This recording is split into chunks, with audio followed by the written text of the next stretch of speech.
학교에서 처음 한국 지도를 배울 때 뭐라고 들으셨어요? 토끼처럼 생겼다, 아니다, 호랑이다 하고 한 번쯤은 얘기 들어보셨죠. 근데 여기서 한 가지 불편한 진실이 있습니다. 한반도를 힘없는 토끼에 비유한 시선, 사실 20세기 초 일본 지질학자 고토 분지로가 한반도를 답사하며 만든 이미지에서 출발했다는 해석이 있어요. 이 토끼 이미지는 단순한 귀여운 비유가 아니라 식민지 조선을 순하고 약한 존재로 보이게 만드는 정치적 프레임과 겹쳐서 소비되기도 했습니다. 지도는요, 그냥 땅의 모양을 그린 그림이 아닙니다. 그 시대 권력이 원하는 이미지를 심어놓은 일종의 심리전 도구이기도 하죠. 그래서 오늘은 한국 지리에서 가장 많이 떠도는 지리학적 미신 7가지를 한번 제대로 털어보려고 합니다. 여러분이 지금까지 당연하다고 믿어온 것들이 얼마나 허술한 괴담이었는지 같이 보실까요?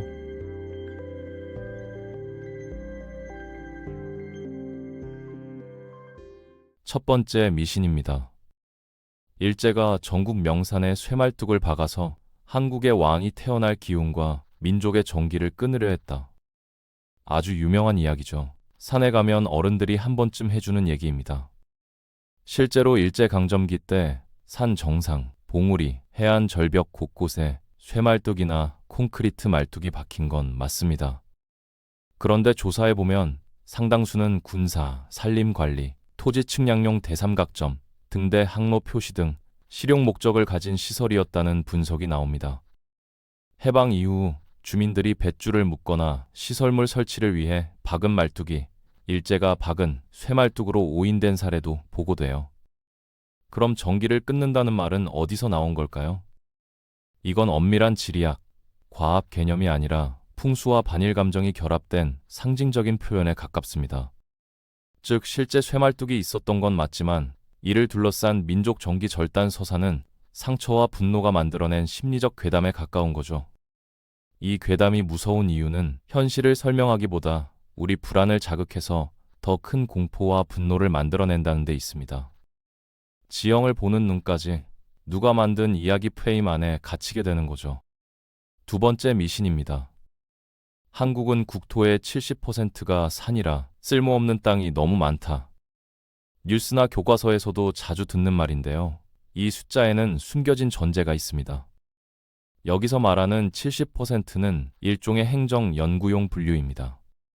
산림청, 국토 관련 연구에서 쓰는 산지는 우리가 떠올리는 높은 봉우리뿐 아니라 경사가 비교적 완만한 구름지, 낮은 산지까지 포괄하는 개념이에요.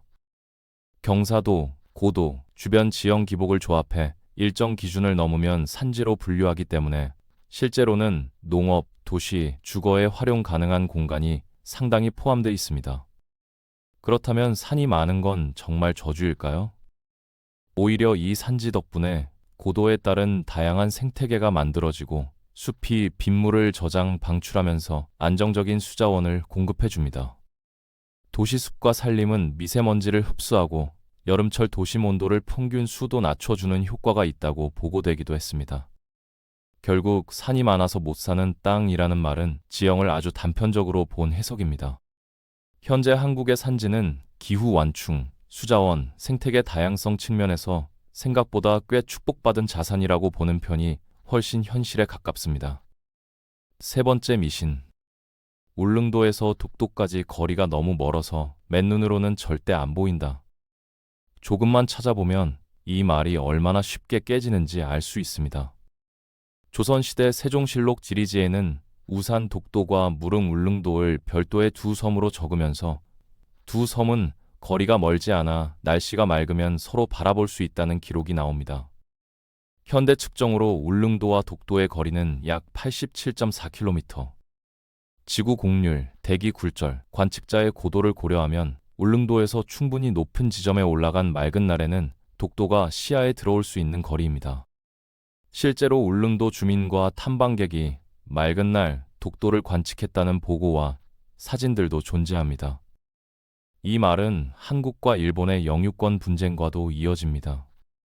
전혀 안 보인다는 주장은 조선시대 기록과 실제 관측 사례를 동시에 무시하는 셈이고 울릉도의 생활, 어업권 안에 독도가 있었음을 보여주는 근거를 깎아내리는 효과를 낳을 수 있습니다. 네 번째 미신은 서울 이야기입니다. 한양은 배산 임수의 완벽한 풍수 명당이라 지리적으로 영원히 번영한다는 식의 믿음 한 번쯤 들어보셨을 거예요. 조선시대 기준으로 보면 이 말은 어느 정도 타당했습니다. 북쪽에 북악산, 인왕산 등 산이 있고 남쪽에는 한강이 흐르는 구조는 방어와 물 확보, 농경에 유리한 입지였으니까요.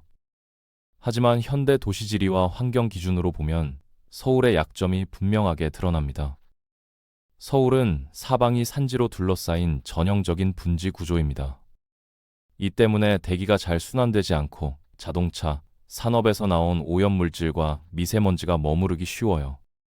기온이 올라가는 여름철에는 열이 도시 내부에 갇혀 열삼 현상을 강화하는 구조적 단점도 있습니다. 그래서 서울시는 최근 몇 년간 바람길 숲을 조성해 산에서 내려오는 찬 공기가 도심으로 들어오게 하고 도시숲을 늘려 미세먼지와 열섬을 완화하려는 정책을 추진하고 있습니다. 결국 영원한 명당이라는 말 대신 시대에 따라 도시도 끊임없이 수정 보완해야 한다는 시각이 더 현실적인 접근인 셈이죠. 다섯 번째 미신은 지정학 담론에서 자주 등장합니다. 우리는 반도 국가라 지정학적으로 막혀 있다. 육로로 나갈 길이 없다는 말이죠. 지역만 놓고 보면 한반도는 분명 동북아 대륙에 붙어 있는 반도입니다. 문제는 지형이 아니라 현재의 정치 군사 구조입니다.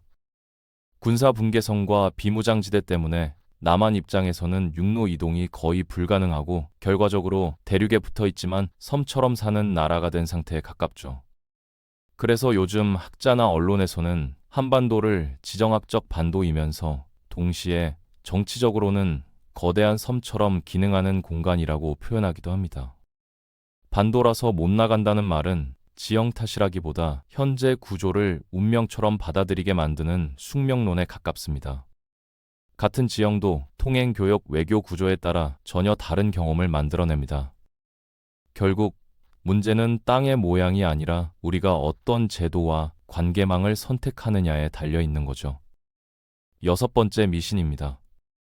제주도는 아주 오래전에 폭발 끝난 사화산이라 앞으로는 전혀 폭발하지 않는 안전한 섬이다. 지질학에서는 보통 1만 년 이내에 화산 활동이 있으면 활화산으로 분류합니다. 제주에서는 약 6,000년 전, 3,700년 전, 그리고 약 2,500년 전에도 화산 활동 흔적이 발견된 바 있고, 이 때문에 학계와 언론에서 제주를 잠재적인 활화산으로 본다는 보도들이 있었습니다.